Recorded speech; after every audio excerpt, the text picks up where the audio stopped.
The expansion would be financed by consolidating other tax benefits, including a significant revamp of the Earned Income Tax Credit. The Center on Budget and Policy Priorities estimates the number of children living in poverty would decline by 1 million under the Romney proposal, and the roughly 20 million children families making less than $50,000 would be better off by this.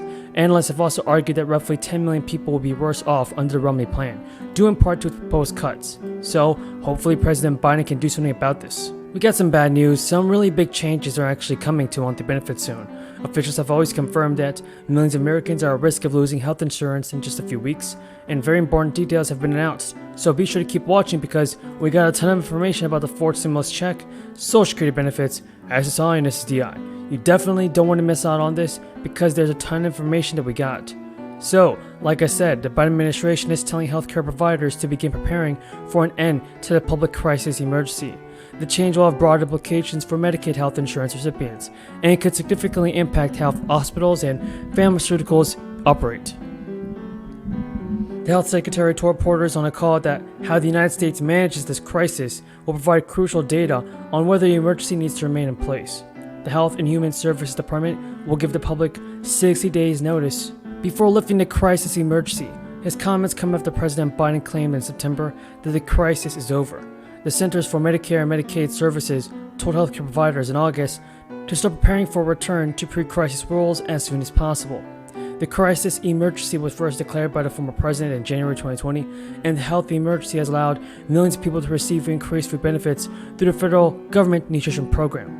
And when the public health emergency does end, the Health and Human Services Department estimates up to 15 million people will be disenrolled from Medicare and health insurance programs. Nutrition experts fear that millions of families will face a hunger cliff.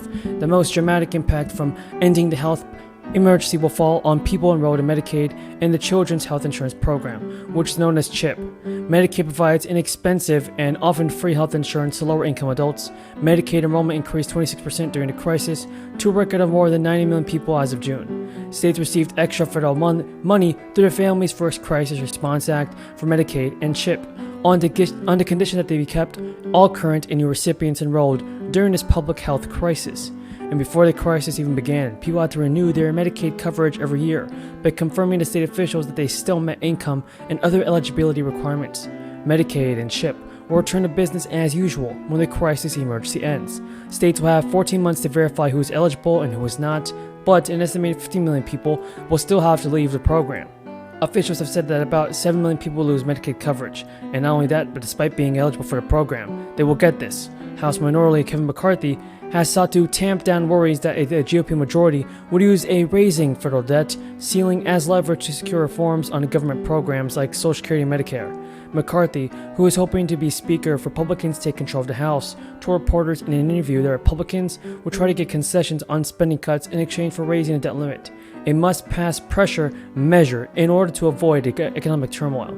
The question came as a follow-up that some House Republicans suggested reforms to programs like Social Security and Medicare could be on the table in a debt limit debate. Democrats also blasted McCarthy's remarks with Nancy Pelosi in press conference, saying it was confirmation of GOP plans to change debt limit force to put their plans through and slash Medicare and Social Security for all. But many people rely on Social Security as their only source of income, so hopefully President Biden can fix this and help out the American people who need stimulus payments and who need Social Security benefits and who need stimulus money as soon as possible. We need to see President Biden's stimulus very, very soon. I know many of you are wondering what the status is of the $2,000 stimulus checks, as well as who can expect to receive one of these checks. In this video, I'll be going over the confirmed schedule for the $2,000 extra relief checks, everybody, so you want to be sure to continue watching. Millions of Americans benefited financially in 2021 from the enhanced child tax credits, but this year there are changes, and many households are wondering if there will be payments and when the deadline is. Well, as part of the American Rescue Plan signed into law by the president, the child tax credits were expanded to up to $3,600 per child from the previous $2,000. And while not everyone took advantage of the payments, which started in July 2021 and ended in December last year, eligible parents were awarded with up to $300 per month. The program served as a means to help cash-strapped parents meet the cost of childcare amid the crisis. This year, because the enhanced child tax credit was not expanded and extended by lawmakers, it goes back to its previous level. millions of tax-paying American parents will see the federal credit revert back to $2,000 per child this year. This is in line with the program offered from before the 2021 expansion. That means for this 2022 tax year, the money will be distributed in the form of a single end-of-year tax credit, per the previous program from the IRS. But this will either reduce the size of the recipient's tax bill or increase the tax refund. Children must be ages 16 and younger to be eligible for the support, and their total income cannot exceed $400,000 on a joint return of $200,000. Of those incomes, a $50 decrease would apply for every $1,000 in additional income. President Biden has previously called to extend child tax credit payments until 2025. The Biden administration is also relaunching its efforts to reach families whose incomes are so low they don't even have to file taxes and direct them to an online portal where they can submit information needed to claim the credit. The online tool launched last fall was not available during the tax filing season to encourage people to file full returns, which will allow them to claim other tax credits. And more than 115,000 families used the portal to claim around $440 million in tax benefits last fall.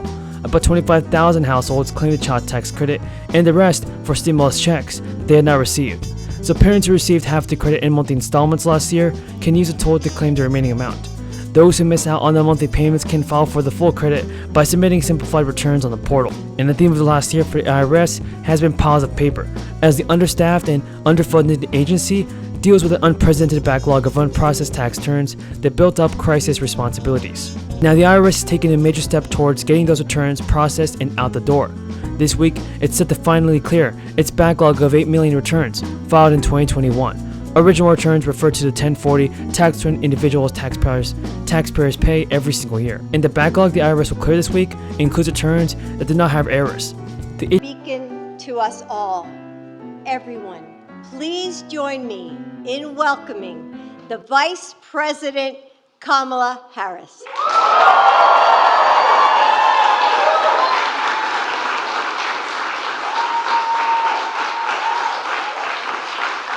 Happy Diwali, everyone. I want to thank the First Lady, Dr. Jill Biden, for always being such a light within our administration and a dear friend. Thank you for that beautiful introduction. Thank you. And to our incredible president, Joe Biden. You know, the White House is the people's house, and together, these two, our President and First Lady, have once again made this place a place where every American can celebrate and honor their traditions. And we know and understand the significance of that. And we have learned we cannot take that for granted. And so to the two of you, I thank you deeply for all that you are. And it is so good to be with everyone here. Tonight, of course, we join with more than 1 billion people around the world to light the Daya and to celebrate the fight for good over evil, knowledge over ignorance, and light over darkness. I have personally